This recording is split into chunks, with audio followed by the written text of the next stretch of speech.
Good evening. Welcome back into the Toasted Tavern. Yes, it has been a little while since we've been with you.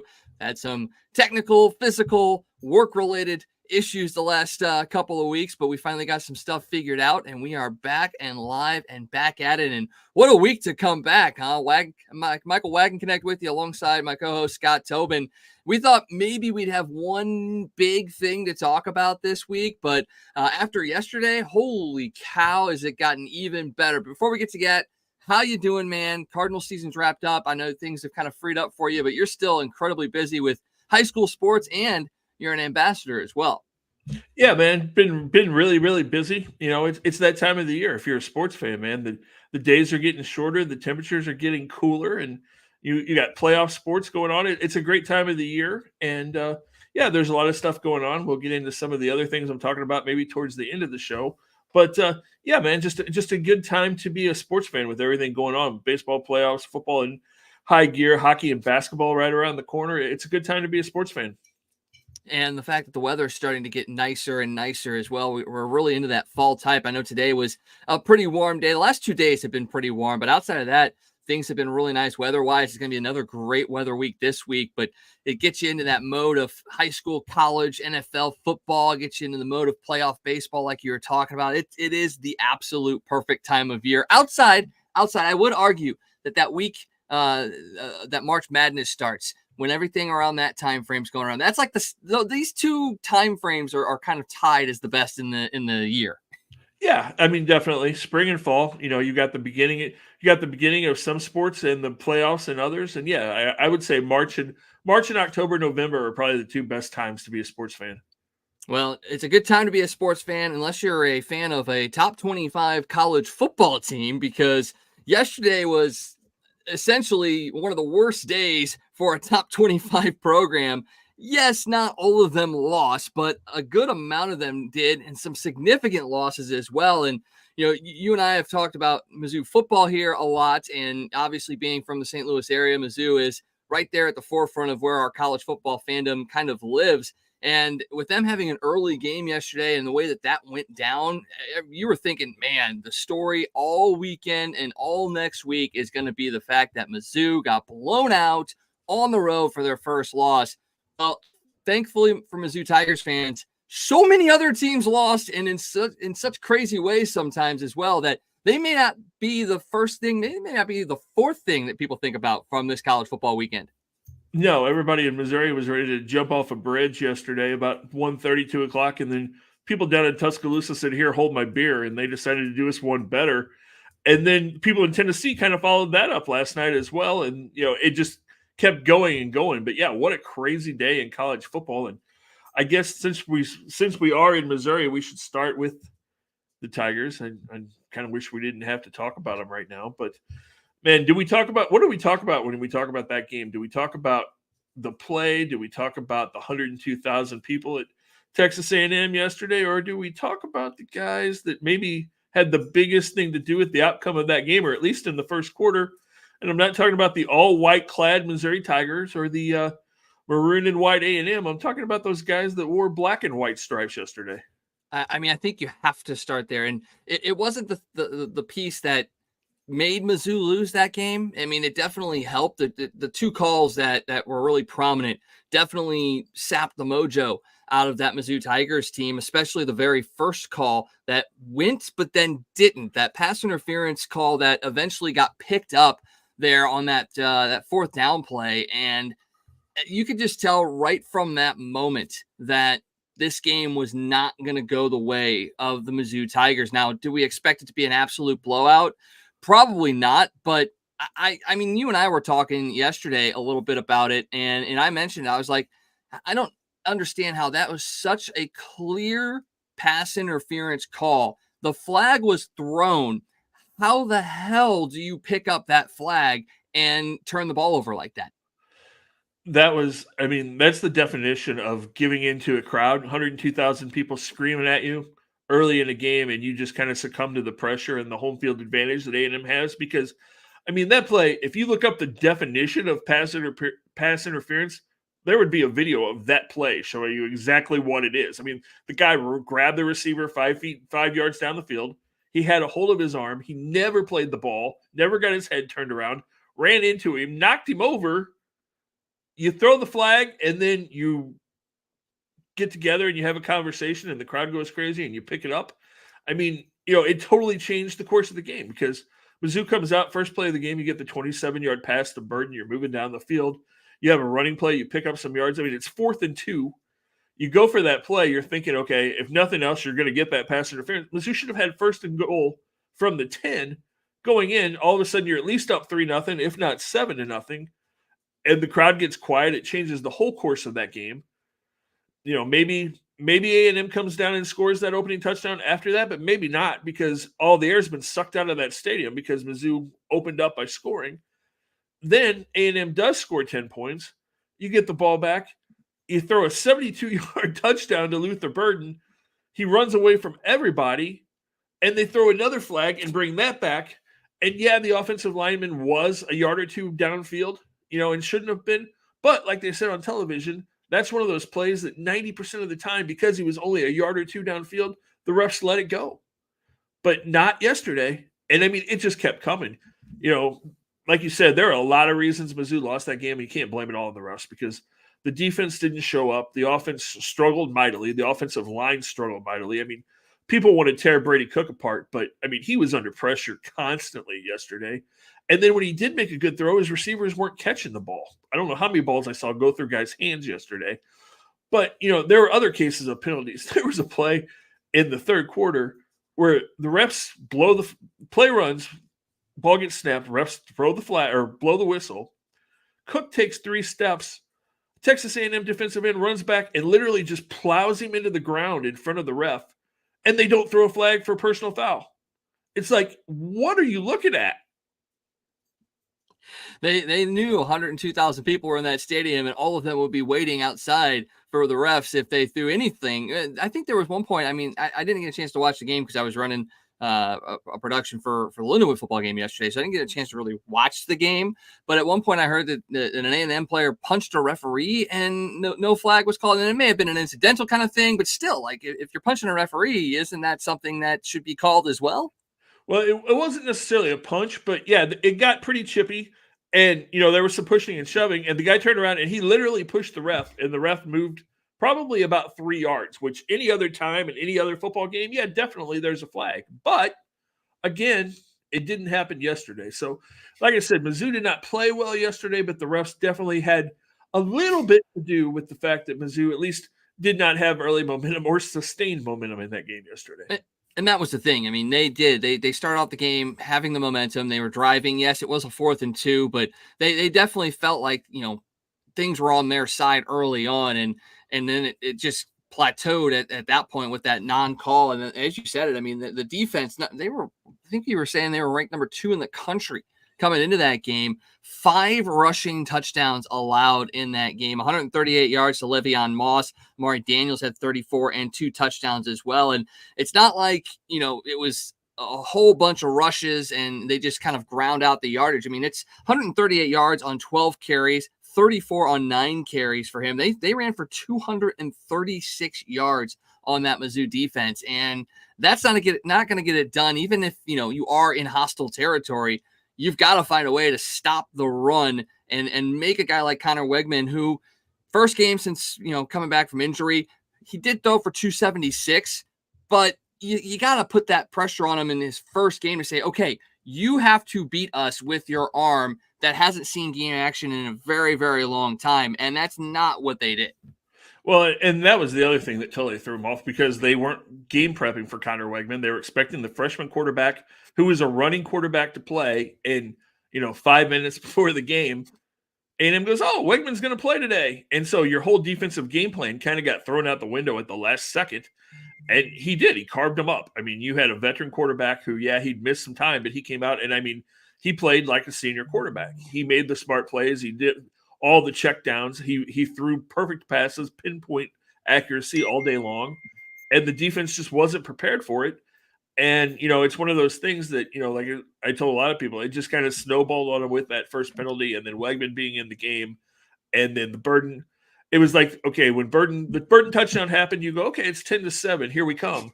And then when that penalty got thrown and that play got taken away, it just kept snowballing on them, and they just could not recover at that point. All of the momentum went to A&M, and then you're down 24-0 at halftime, and you're like, man, okay, it's 24-0, but we've seen this Tiger team come back from deficits last year. We saw them come back from deficits at halftime this year, and on the very first play, they hand the ball off, and a running play up the middle, and your safety that's supposed to be right there in the box to make that tackle slips and falls gets his feet tangled with one of your defensive linemen, and he falls on his face, and the middle of the field's open, and they run it for 72 yards and a touchdown on the very first play of the third quarter. And it's like, yeah, it's over. It just snowballed on them, and they couldn't recover. So it's one of those games that you have to kind of put in your rearview mirror and say, we're on to UMass next week, and the season's not over, because thankfully this is the first year of the 12-game playoff. Almost everybody in the SEC has a loss, and you've got chances. You fell to 20. All the people in Mizzou were like, oh, they're going to fall out of the top 25. They're going to be ranked 50th in the country. Well, they're not. They're 21st, and you've got some big games coming up. You've got Alabama on your schedule in 2 weeks. You've got Oklahoma on your schedule in 3 weeks. Those two games, you win both of those games, and you're right back in the top 10 again, and you're right back in playoff contention. So, it's not going to be easy, because you got a lot of tough games. Arkansas showed last night that they're not going to be a cakewalk. Auburn showed that they're not going to be a cakewalk. But you go out and you win those games, and you play football like we know that this team can play football, and you're going to be fine. It was disappointing because it was a blowout, but it's just a little step in the wrong direction, and you pick yourself up and you keep going. Well, I get all that. The thing that gets worrisome to me is the fact that this offensive group had another bad game. And yes, they came back and they beat Vandy 2 weeks ago. They did what they needed to do to win that game. But the last couple of games, the offense has just not clicked, and more so the passing game more than anything else. Brady Cook has been overthrowing receivers, but like you said, this week receivers were dropping balls.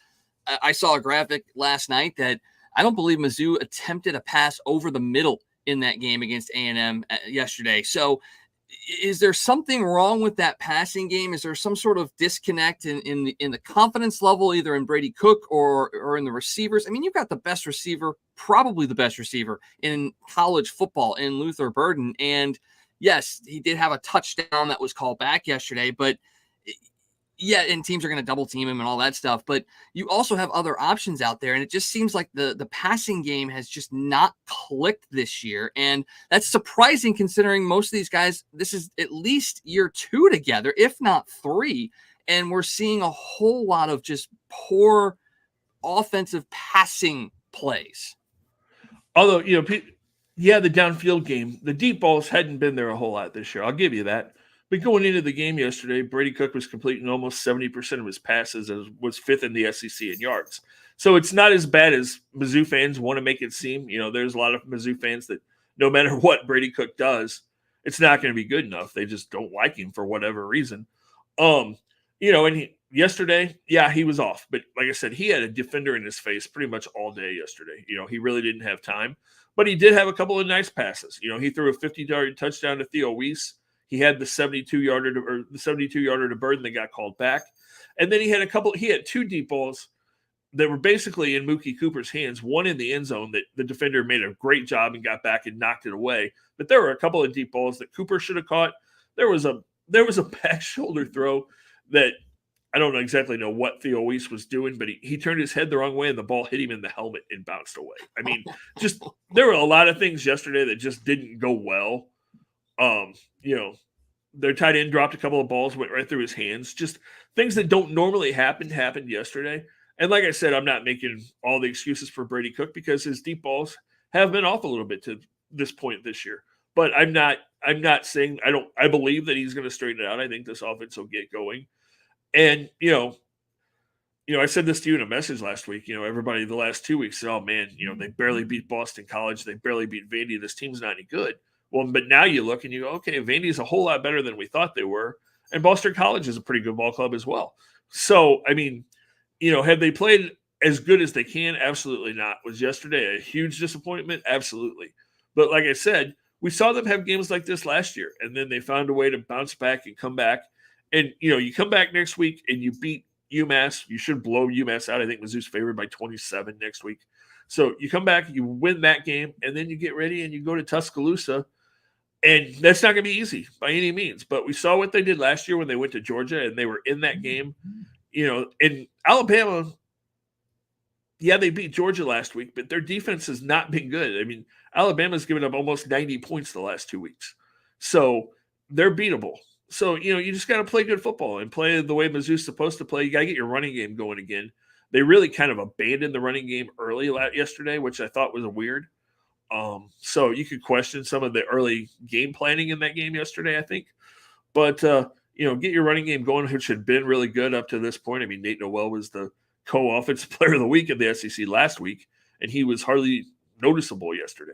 So, just get your offense going, kind of relax, like I said, reset, and come back out and play good football, and you're going to be fine.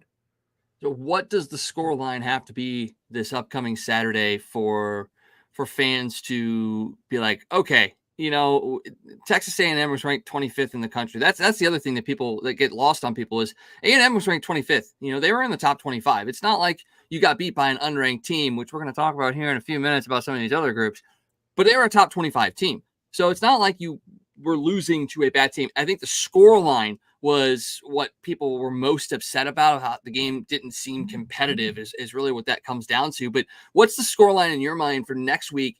What does it have to be for fans to go, okay, you know what?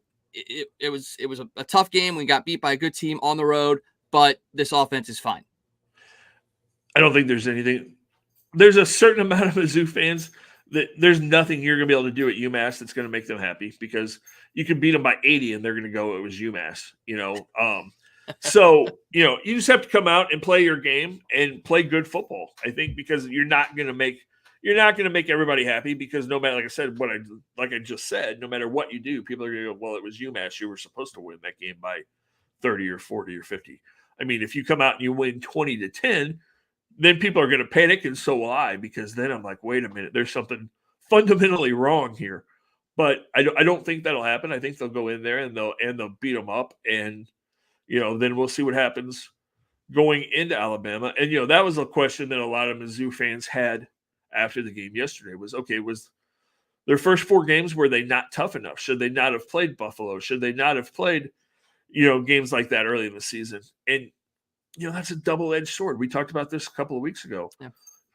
I mean, what is the advantage for a team to play a top 25 team early? Because we saw them do that against Boston College, and they dropped after they won the game. So, I mean, it's so hard to say. I mean, yeah, you'd love to see them come out and play top 25 teams all year long, but it's almost not worth it for them to do that if they're not going to be rewarded for it. So, I mean, I think you have to just hope that they practice hard and guys really get going. And, you have to kind of wonder about that too. Were they kind of in cruise control because they looked at that schedule and said, okay, we're going to win these first 4 games. Texas A&M is kind of the first check mark where we really have to turn it on. And then they came out and they did start to turn it on. Things went wrong, and then they couldn't get it going again. So, I think you just have to go, like I've said, I know I've repeated myself like 8 times here in these last 10 minutes, but I think you just have to go out, have a good week of practice, and play well next week, and then turn your focus to Alabama in 2 weeks and go put on a show when you go to Tuscaloosa. Well, and you talked about at the top of the show, the fact that, it is the first year of the 12-team playoff. Having a loss is not a killer, especially in the SEC where everybody except Texas, it seems like, has a loss right now. And part of that is because of what happened yesterday. Alabama, number 1, coming off the win against Georgia, falls to Vanderbilt. Not just falls, but they fall in what was essentially a shootout, a 40-35 loss. And, we saw Vandy 2 weeks ago. I don't think we looked at their offense and was like, yeah, that's a team that can put up 40, 50, 60 points. But yesterday they did. And it, again, exposed a little bit about what Alabama is lacking this year and gives you some hope going into it. You saw it down in Fayetteville, Tennessee, number 4. They lost to Arkansas 19-14. It was 3-0 Razorbacks at the half. I remember I popped on my phone and I was like, it's 3-0 Arkansas at the half. That is terrible. But if I remember correctly, was Tennessee without their starting quarterback? No, he was there. Okay, he did end up playing. Yeah, he played. No, and Arkansas dominated that first half. Like, total yardage, it was like Arkansas 255 to like 45 for Tennessee. Yeah. Arkansas had the ball the whole first half, but Tennessee's defense, I think, and I was like, oh man, this is going to come back and bite them because Arkansas was inside the 30-yard line 4 times in that first half, and they came away with 3 points. They got down in the red zone and they could not score. And so you're like, oh my God. And with Tennessee's offense, they're going to blow them out in the second half. But Arkansas's defense was nasty yesterday, and they just absolutely were in Tennessee's face. The quarterback couldn't really get anything going. The receivers had some big plays, but when they had to, Arkansas's defense came up with the big stops. And, they're a tough team. That's not going to be an easy game. Again, that's not going to be an easy cakewalk game for Mizzou, the last game of the season, that Saturday of Thanksgiving week when they play the Razorbacks. So Mizzou's schedule is a lot tougher now than it looked like it was going to be a couple of weeks ago. And that can only help as well. Continuing to run down the top 25 losses, Michigan in a rematch of the national championship game against Washington, they fall by 10 on the road. USC falls on the road to Minnesota 24-17. Louisville drops to SMU 34-27. And the week began with, I know it's only the 25th ranked team in the country, but UNLV dropped to Syracuse as well. And that kind of started the bad vibes for top 25 teams. It was a 44-41 loss for the Running Rebels. And yeah, they've been dealing with the whole starting quarterback, the NIL, all of that stuff, but they ended up going out and winning last week, kind of keeping the momentum going. But now that's dropped as well. And, you just look at it and you go, yeah, it's the perfect time to have that 12-team playoff, but who's going to make it? And are you going to see good games or not? Because you've got these teams that are falling to unranked teams that are in some cases now ranked teams. It's going to make things very interesting. And if you have a 2-loss Alabama sitting there, if they fall to Mizzou, or if they fall in the SEC championship game or something like that, are we now getting into if this team has 2 or 3 losses, they still might get in over a 1-loss team just because they're in the SEC again. It's going to be really interesting because you're going to see a whole lot of people in the top 25 next week because you've got some huge matches coming up. We've got Oklahoma, Texas this week. You've got Penn State, USC. You've got Oregon and Ohio State. I mean, you're going to have I don't know that you're going to have an undefeated team in the top 25 this year because everybody's beating each other. And like we kind of talked about earlier, it reminds me very much of that 2008 team. 8 year when Mizzou was the number 1 team in the country and we're a game away from the national championship, when they lost in the Big 12 championship to Oklahoma that year, and Sam Bradford, by the way. But yeah, I think you're going to see some really exciting football, and I think you're going to see some really good playoff football because there is not a dominant team in college football. You have a lot of really good football teams. And so I think it's going to make for a really exciting playoff and a really exciting last couple months of the regular season. Well, let's run down through this top 25 real quick, just so people know it. Released earlier today, Texas sitting up at number 1, Ohio State, Oregon, Penn State, Georgia round out the top 5. Miami sits there and they actually move up 2 spots to number 6 after overcoming a huge deficit against Cal and finding a way to win 39-38. We were talking off air about, just the things that they've had to go through the last couple of weeks. And, they might be in for a fall. You got Alabama at 7, Tennessee 8, Ole Miss 9, Clemson at 10, Iowa State, Notre Dame tied at 11, LSU, BYU, Texas A&M has moved up to 15, Utah, Boise State rounded at the 16 and 17 spots. Then you got K-State, Indiana, and Oklahoma all sitting there tied at number 18. And you look at Indiana, they're the first team to reach bowl eligibility by starting off 6-0. Mizzou at 21, like we talked about, Pittsburgh at 22, Illinois at 23, Michigan at 24, and SMU at 25.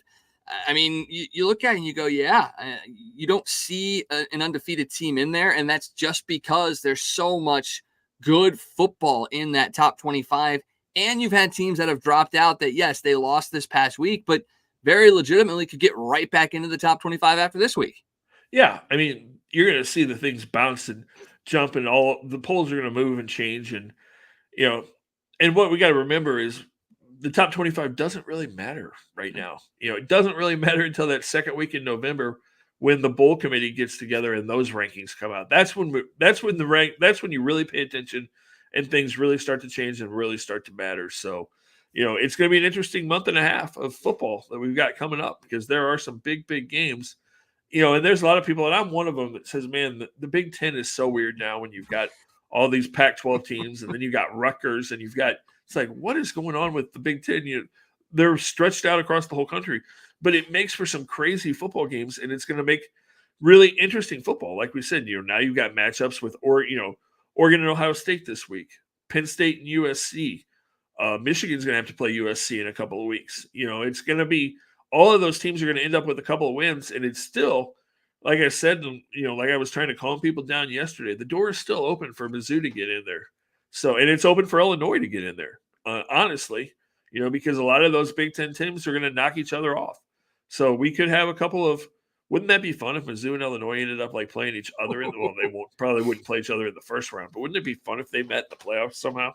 That would be awesome. And, just thinking back at the start of the season where people were unveiling their projected 12-team playoffs, the people that had Mizzou in there, they didn't have Mizzou in there undefeated. They had Mizzou in there with one, sometimes even two losses. So it's not like anybody expected this team to go undefeated. Again, I just think it was the way in which they lost yesterday that really made people kind of antsy. So, all right, we've got plenty of more college football talk over the next couple weeks. There's going to be plenty of big games like Scott talked about, but we're going to change gears just slightly because we're going to talk about the professionals here right after this, all in the Toasted Tavern.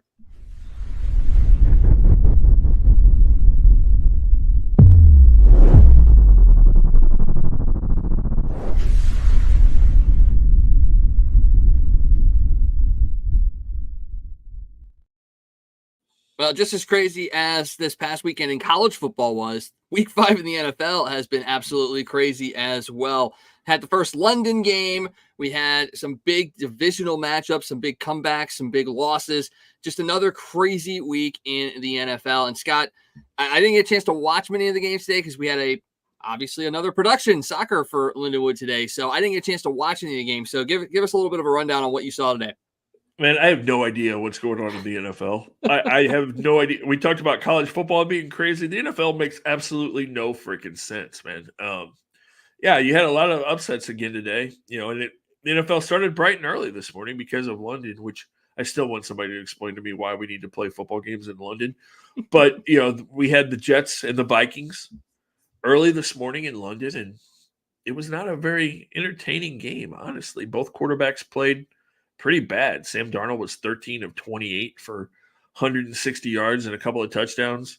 Aaron Rodgers was 23 of 52 for 260 yards and threw three interceptions. Neither team's offense really played great. Aaron Jones got hurt for Minnesota, which really is a big deal. It's a hip injury, so that's going to really hurt their offense because it puts a whole lot more pressure on Sam Darnold, who, like I said, did not look good today. So that game was not great. Minnesota did win though, and the Vikings are 5-0. Who had that on their scoreboard going into the year with the Sam Darnold led Vikings being undefeated and the only undefeated team in the NFC, which is really, really weird to say. And then it just kept going from there. I mean, it was just one weird game after another. You had another, I want to say, the most surprising team in the league, but they're not because we just talked about the Vikings. But the Washington Commanders are 4-1. They went into Cleveland and absolutely destroyed the Browns. And I have to laugh because I've been a Browns fan, and some of my friends are really, really good fans, and I know they're crying in Cleveland tonight. That Browns team, man, Deshaun Watson is just an absolute disaster. He can't find he can't hit wide receivers when they're open. I heard our buddy Anthony Stalter say the other day that he doesn't think he can see. He thinks he has a vision problem because he doesn't think he can see downfield. And it almost is that the excuse he made with the masseuses? He couldn't see the masseuses? Right, maybe that should have been his excuse. Thought it was the same girl. I don't know. I couldn't tell. But yeah, I mean that's a disaster in Cleveland because they're just stuck with all that guaranteed money, and that team is awful. And it's not just Watson because the great Cleveland defense that we saw last year is horrible this year. They can't tackle. Their offensive line can't hold up. Nick Chubb was supposed to come back today. He played a little bit, but not very much. Cleveland's bad. We saw the Bengals fall to 1-4. And Joe Burrow actually played really well today. Joe Burrow threw for 392 yards and 5 touchdowns. Chase had, I think, 3 touchdowns and almost 200 yards receiving today. But at the end of the game, they missed. It went to overtime. They missed a field goal from 43 yards, and Baltimore got the ball back. And the first play from the 50-yard line, Derrick Henry broke it, and got tackled at the 6. It looked like he ran out of gas at the 6-yard line. It looked like he was going to the end zone. But Baltimore all of a sudden on a roll now. They've won 3 in a row. So the Ravens are hot. The Bengals are 1-4. Makes you wonder if they're going to be looking to trade potentially a wide receiver here in the next couple of weeks. T. Higgins maybe becomes available now, with all the financial issues they have trying to get him and Chase both signed and working all that out. Maybe Higgins gets shopped. There were some other good games today. It just kept going. Jacksonville got their first win. The Colts, Joe Flacco threw for almost 340 yards for the Colts today, but couldn't get it done. And you think the Browns are regretting not bringing Joe Flacco back? Big time. Because, I saw a clip today that, Stefanski wanted to go for it on 4th down, and Watson just walked off like he was quitting. And that was kind of like the whole impetus of my fear for the Browns, was that you're going to have a guy that was going to essentially hold the team hostage and say, you know what, if I don't want to go out there, I'm not going to go out there. Well, when you give a guy that much that hadn't played for 2 years, that much guaranteed money, that's just, they did this to themselves. And Baker Mayfield's laughing all the way to the bank in Tampa. But that's neither here nor there. But yeah, it just was. There were good games all day today, and we've got a good Sunday night game tonight. Probably, we got the Cowboys and the Steelers getting ready to come up. Although I think the Steelers defense is probably going to destroy Dak, and we'll see how that goes. See, you the last couple of years, you've been like, I'm picking Cowboys no matter what. And you finally seen the light. And I say that, and I picked the Cowboys this week. But you finally seen the light, and you're starting to pick against them, which, maybe that's, reverse psychology tactics of like, I don't trust you, I'm not going to pick you, and then you're going to win because you don't think I believe in you and all of that. But, I was a little surprised you didn't go Cowboys tonight. No, I'm not picking Dak Prescott to win a game the rest of his career. I have absolutely zero faith in that guy to do anything. And Mike Parsons is banged up, so that defense has looked bad, and that's not going to help. And they have no running game, and it's a mess in Dallas. But the NFC East is still pretty good, because not only did the Commanders win, the other team in the other powerhouse in the NFC East, the New York Giants, went out and played the 3-1 Seahawks, and Daniel Jones lit them up today. And the Giants are 2-3, the Seahawks are 3-2. Is the NFC West the worst division in football? Because the Seahawks are 3-2, the Cardinals are 2-3, the 49ers lost to the Cardinals 24-23 today. 49ers are 2-3, the Cardinals are 2-3, and the Rams are 1-4. So that division does not look good. No, and that's scary for a team like the 49ers, who have the talent that they have on that team. Yes, they are missing Christian McCaffrey, but you've got Brandon Ayuk, you've got Deebo Samuel, you've got a good running game with Mason back there, with Jordan Mason. They have a good team, and Brock Purdy has, been decent, but I don't know if it's just lingering injuries, just the deeper that they've gone in the playoffs the last couple of years, maybe finally catching up to them, but they have not looked good. They blew another big lead today against the Cardinals, and that's not to say the Cardinals are bad. Marvin Harrison Jr., great. Kyler Murray's looked really good this year. They still got James Conner, and I think he's a very underrated running back in this league. So, it's not like the Cardinals were a team that was going to surprise anybody by winning the game, which they did today. But I think the biggest surprise is the 49ers, with the talent that they have, they just have not been able to put it together fully this year. And yeah, it's going to be scary if they do, but by the time they get fully healthy, it may be too late. And you're right, the NFC West is just, it's atrocious right now. And I don't even know where you could go to fix any of this stuff. The Rams kind of did it to themselves, and we know we have no love for the Rams here. That's a given, but they have done this to themselves as well. And just looking at the last 2 weeks, their last 2 home games have been filled with 49er and Packers fans. There is just there's no pressure to fill the stands with their own fans, because Crocky's only in it for the money, which we know. But as a Rams player, and I was a Matthew Stafford fan when he was in Detroit, you hate to see a guy like that go through something like that with all the support that he got in Detroit and the support he got back when he came back this past year when they played them. The fact that he's not getting anything in LA, and he's not the only player, Cam Akers. I mean, it's just, there's so much wrong with that Rams organization, notwithstanding what Stan Kroenke did. Yeah, I mean, people in LA are not really football fans. I mean, we saw that when the Rams moved to St. Louis in the 90s. I mean, they weren't going out to support them then. When they moved to LA, they weren't going to support them. I mean, yeah, the Rams were selling out games when they first moved out there, but like you just talked about, it was all the other team's fans. Yep. And then they had a couple of years where they went to the Super Bowl and they looked pretty good, and it was the hot place to be spotted at a Rams game. But now they're 1-4, and they may be 5-12 or something. There's not going to be anybody from LA there. It's going to be full of the other team's fans. And the sad thing is, like you just said, Stan Kroenke doesn't care. As long as fans are showing up, he doesn't care if they support the Rams, they boo the Rams, whatever, as long as it puts money in his pocket. So I wish that stadium would be empty. Unfortunately, it won't be. Yeah, that's the sad thing. All right, let's talk a little bit more about some of these games. Dive a little bit deeper into these. There's 2 points that I kind of want to hit on, and the first one is something we kind of already talked about, and that's that Commanders and Browns game. With Deshaun Watson and the way he has looked, and I think you look at what Jaden Daniels has done this year, and I don't think a lot of people knew what to expect from him because he was a rookie quarterback. Obviously, he's a quote unquote running quarterback in a sense. Although when you look at him, you don't see run first in his eyes. He looks like a true quarterback, especially in the league now. And it's way too early to talk about MVP picks, even though I think Stephen A was talking about it earlier this week, but that's Stephen A.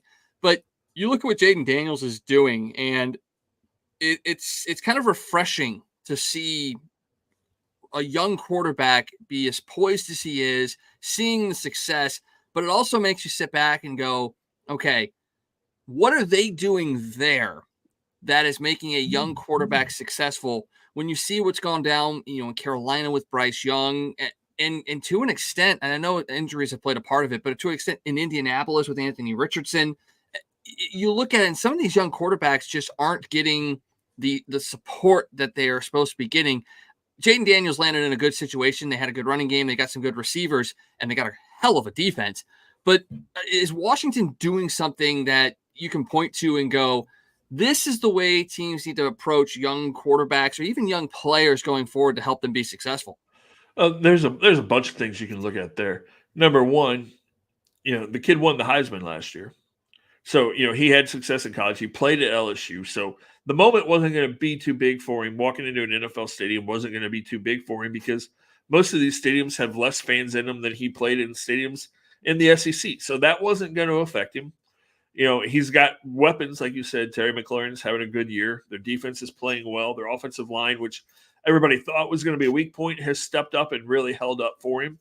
And he is more of a passer than he was a runner. He was at LSU. I mean, everybody talked about his running ability, but when he needed to, he can throw the ball and he can throw the deep ball, which if you're a young quarterback and you can throw the deep ball, you can make some big plays out of running around and kind of playing playground backyard football. And he's done that a few times this year already. And so that really helps him. The other thing, when you talk about some of these other guys like Anthony Richardson, I mean, he was a project coming out into the league. He played 1 year in Florida. He had some big numbers. He's a freak athlete, but he'd had injury history in the past. So, the fact that he hadn't played a whole lot of games and he'd already had an injury history, the best thing for him probably would have been to sit for a year or two instead of throwing him right into the mix and seeing what was going to happen to him. And we've seen that happen to a lot of kids that are being thrown into situations where they shouldn't play.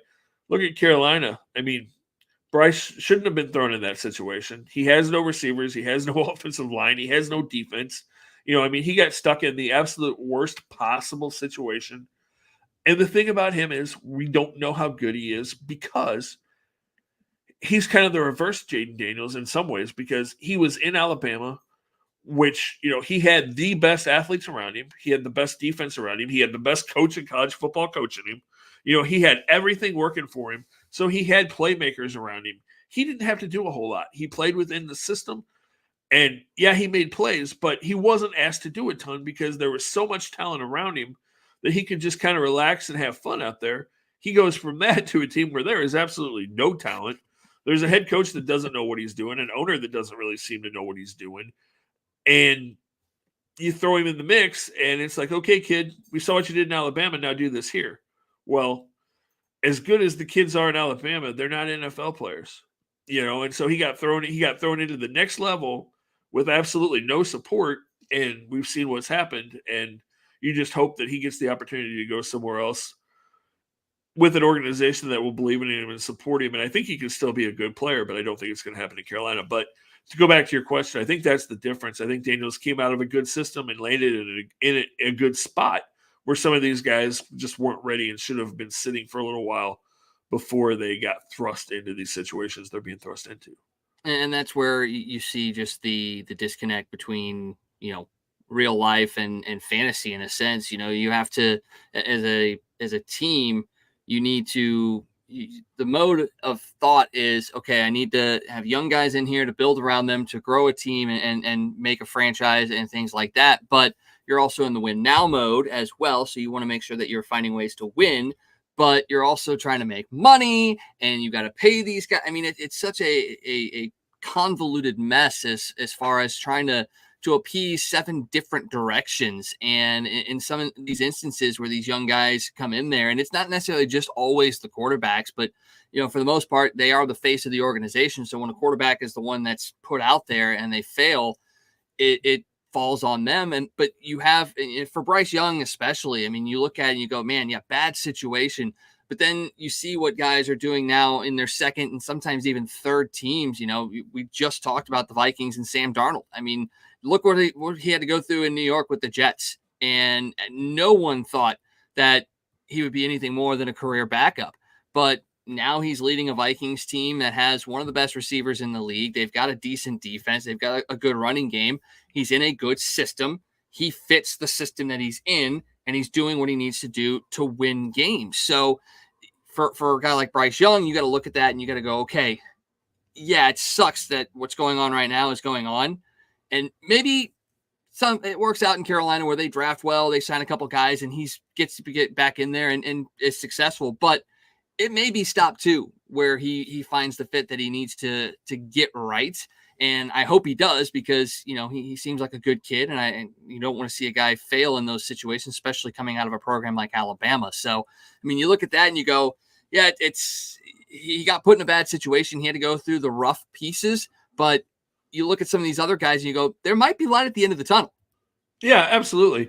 And it doesn't help him that CJ Stroud had done such a great job in Houston. But again, he got thrown into the perfect situation. He got thrown into a team that had good weapons, had a good defense, and had a really good young coach to help him lead the way. I mean, DeMeco Ryans, what he's done down there has been unbelievable in Houston. So he just landed in the perfect spot. And we talk about young quarterbacks and fans. The perfect example of this, I don't know if you've paid any attention or if you saw what happened today, but let's just talk about the Bears and Caleb Williams for a second. So 4 weeks into the season, and Bears fans are ready to run him out of town. He's not any good. We should have kept Justin Fields. We should have saved those draft picks and gotten receivers for Fields. Williams sucks. He's horrible. Today, they play the Carolina Panthers, who we just talked about were horrible. Williams throws for 300 yards and 3 touchdowns. Now Bears fans have him up for the MVP of the league, and he's the greatest quarterback they've ever had in the organization, and everybody loves him, and oh my God, he's going to wait till next week when he just lights up everybody, and this is it's like, okay, that's part of fandom, though. I mean, every team does what have you done for me lately? Yeah, and then when you beat a really bad team, you're like, oh my God, he's the greatest thing ever, and then next week it'll be back to, we need to bench him. We need to bench him. So anyway, but yeah, it's just fun. And, there's just so much pressure on these kids. We got to remember that these kids are 20, 21, 22-year-old kids. And people need to remember that about the college kids too, the Mizzou kids, like we talked about, and all these kids playing college football. You're talking about 18 to 22-year-old kids that are going to have ups and downs and make mistakes. And they're still trying to figure it out. Just remember what we were like when we were that age. And we didn't have that kind of pressure on those eyes on us. Not at all. Not at all. All right, another piece from the NFL before we move on, and it kind of ties in with what we were just talking about, young quarterbacks, second chances, and all that.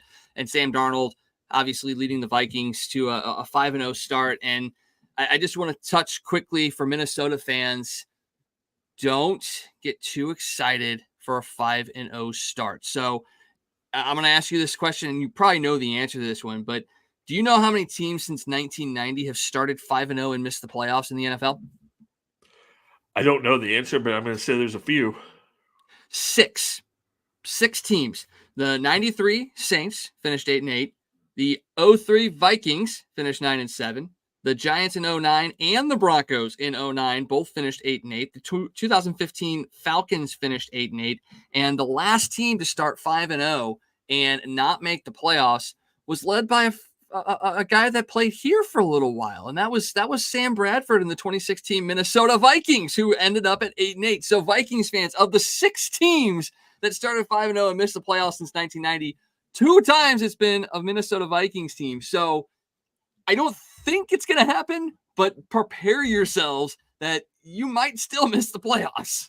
Well, and they're in one of the toughest divisions in football. Everybody's above 500. We haven't mentioned them, and we should, because the Lions put on a heck of a show the other night. Jared Goff was 18 for 18 and caught a touchdown. The Lions were 19 for 19 throwing the ball as St. Brown threw the touchdown to Goff. But the Lions are 4-1, the Vikings are 5-0, the Bears are 3-2, the Packers are 3-2. So no, it's not going to be a cakewalk for the Vikings. As you go down the stretch of this season, they very easily could lose. So we'll see. Real quickly, before we move on from the NFL, with all the trade talk and all the wide receivers moving, who do you think's going where? Because I don't know if you saw the report, but the Chiefs are absolutely pursuing a wide receiver and hope to have something done in the next week or so. And are you surprised that Devontae Adams has a list of like 7 teams that he's interested in going to, and not one of them is the Kansas City Chiefs? I mean, that's a little surprising, but I feel like he wants to be the big name on the team. And yes, I know if the Jets are on there, Aaron Rodgers is the big name on there, but because they played together for so many years, I think he would kind of defer at least a little bit to that, sharing the title. But if you're going to Kansas City and you got to deal with Patrick Mahomes and Travis Kelce as the big names there, I could see why he wouldn't want to go there. I don't know why he wouldn't want to go there. It's a team that has a very legitimate shot of winning another Super Bowl and giving you a ring. But I also look at the psyche of some of these guys, and I don't think he wants to play second, third, fourth fiddle to somebody and not be like the guy that can get in there and save a season, because we know Mahomes can, we know Kelce can, and I just don't. I get why he probably doesn't have him on there. As far as where guys could be going, man, it's anybody's guess. I mean, it sounded like Tyreek was on his way back to Kansas City if they could have worked out the money situation. But, earlier this week, it came out that it looks like he's wanting to stay around.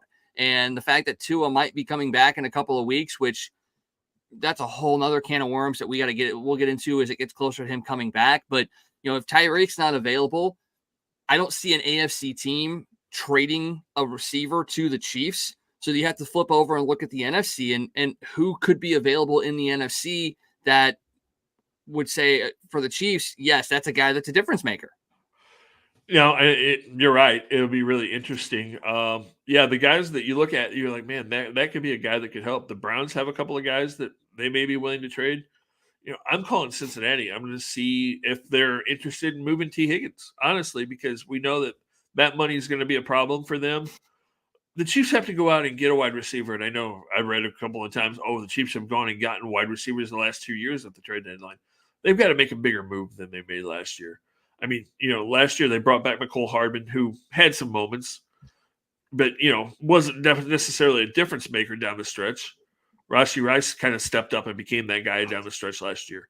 2 years ago, they went and got Tony, who was a gadget play guy and had some big moments, but they need something bigger than that this year. They need a number one, because let's face it, Travis Kelce's days of being that guy are over. I mean, I hate to be that blunt, but he's not the same receiver that he was even just a year ago. I mean, he's still going to have games. He had 7 catches last week. But the days of him having week after week where he's over 100 yards, I just don't think are going to happen anymore, because, you hate to say that, but he's 34 at this point. Yeah. And when you're a tight end and you take those hits and you play as much football as he's played with all the playoff games that they've played, your body just starts to wear down. And let's be honest, with all the other stuff that he has going on, how dedicated is he to being and he doesn't look like he's in as good a shape as he normally is, for one thing. We know that he's spending all kinds of time, and I'm not going to blame Taylor, but he's spending all kinds of time with her. He's doing some acting, he's doing his podcast, he's got so many other things in the fire at this point. I'm not saying that he's not dedicated to winning and he doesn't want another Super Bowl, but I'm not sure that football is as high on his priority list as it has been the last decade.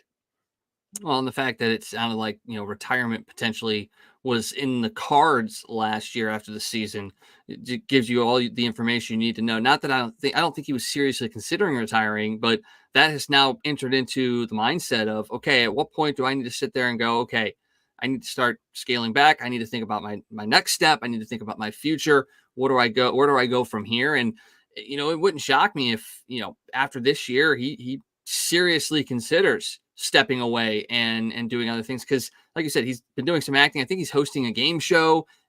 He's got the podcast, he's got other things going on that I can see that being the case. But, just looking at, the NFC in the first spot. I mean, I know you said, Cincinnati with T Higgins and all that. You'd have to give up a lot, I think, for Cincinnati to be like, yeah, we'll trade you to a team that we have, battled in the playoffs the last couple of years. And yes, they may not make the playoffs this year, but next year, if Kansas City signs T Higgins long term, you're giving them a weapon that could hurt you later on. So just looking at the NFC, I mean, who would you look at in the NFC as a number one on a team that could be falling out of the playoff race that makes you go, yeah, that's the guy that they probably need to target? There's really not anybody, honestly. I know. You look at it, and he just signed a big contract, Brandon Ayuk. But he's not really a number one though either. He's put up numbers, but I wouldn't classify him as a number one receiver type guy. You look at the East. Of course, Washington's not trading anybody. The Giants right now aren't trading anybody. All Dallas has is CeeDee Lamb. The Eagles aren't trading either one of their wide receivers. Nobody in the North is trading anybody. Nope. Nobody in the South is trading anybody. Tampa, the teams that you would want, Tampa, Atlanta, and New Orleans, none of them are trading anybody. And there's nobody in Carolina that you want. So could you see if Seattle were to? I said if Seattle were to drop the next couple of games, fall under 500, could you see like a DK Metcalf or somebody like that maybe being up? I think it comes down to how bad is that division, because if San Francisco loses another game or two, if the Rams lose another game or two, you might be able to win that division at 500. Yeah. Yeah. You very well could. So why would you give up on that moment? So yeah, that's the thing. You look at, if you're a Chiefs fan, you go, the only guys that you would really, really want are in the AFC. So is there going to be an AFC team that's going to sit there and be like, we know what we're doing. We know we're giving Kansas City another weapon to potentially beat us if it's one of those teams that's kind of a fringe playoff team or solidly in the playoff hunt. And even a team that isn't in the hunt this year, but could be in the next couple of years, like a Cincinnati that has the Burrow and the Jamar Chase and things of that nature. Does one of those teams go, you know what? We hate to do it, but it gives us some capital and we got to figure out a way to make this work. The team that might be interesting that you might call, this team we've talked about a bunch already tonight, is the Browns. Could you get an Amari Cooper or a Jerry Jeudy? Because the Browns are going to be looking to kind of rebuild a little bit, probably the way things are going. So maybe one of those guys become available. Amari Cooper would be an interesting move there. Yeah. Here's a question. Here, and maybe the Chiefs didn't even reach out, but why did Odell sign in Miami? You don't have a quarterback that can get the ball to the receivers they already had. Why wouldn't a guy like Beckham? I know he won a Super Bowl with the Rams and got hurt in that game, but why wouldn't a guy like Beckham go to Kansas City and try to win? Again, when you talk about psyche, it might be the same thing about why Devontae Adams doesn't want to go there. I think, and I know Odell signing in Miami, he's going to be second fiddle to Tyreek anyway, but maybe he just didn't want to be. He's probably going to be third fiddle because Waddle is going to be ahead of him too. True. That's true as well. That's very, very true. But I don't know. I mean, it is an interesting case study to see, why these guys went the way they went. But it's going to be interesting. Yeah, we're only going to be 5 weeks into the season, and there's still a lot of teams that could make runs and make moves. It's going to be interesting to see after week 7, really, where things are starting to shake out. So definitely something we're going to have to revisit when week 7 rolls around. So here in a couple weeks, make sure you join us and we'll talk about potential NFL trades of wide receivers at that point. So we ran a little long on the NFL. A lot of stuff to talk about for sure, and even more to talk about. So I'm only gonna have a couple minutes here to touch on a couple other things going on. Let's hit Major League Baseball. It's postseason. We're in the divisional series now, and one team that we got to talk about is the Kansas City Royals. They make the playoffs as a wild card. They draw the Baltimore Orioles, which you look at that and you go, oh man, you're lucky if you're gonna take it to 3 games in that wild card series. They didn't.